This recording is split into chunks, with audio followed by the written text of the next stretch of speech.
బ్రాహ్మణ రూపంలో వచ్చిన విష్ణువు నారదశ్రీని కుశల ప్రశ్నలు వేశారు. అప్పుడు నారదశ్రీ తనకు ఆకలిగా ఉందని, ఆ పండు కావాలని, తన బాధలు కష్టాల గురించి చెప్పి దుఃఖిస్తుంది.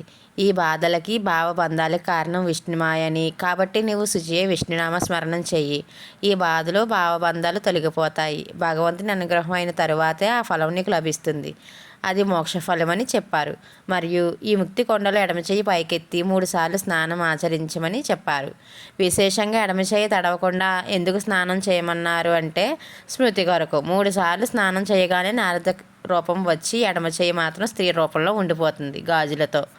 అప్పుడు నారదుల వారు నారద జ్ఞానంతో ఎందుకు ఎడమచేయి స్త్రీ రూపంలో ఉంది అని ఆలోచింపగా, నారదుల వారు బ్రహ్మలోకంలో గర్వోక్తిని ప్రకటించడం, భూలోకంలో రాజుని వివాహం చేసుకోవడం, ఆకలి బాధను చల్లార్చుకునేటకు ఫలం కోసం ప్రయత్నించడం అన్నీ జ్ఞాపకం వస్తాయి.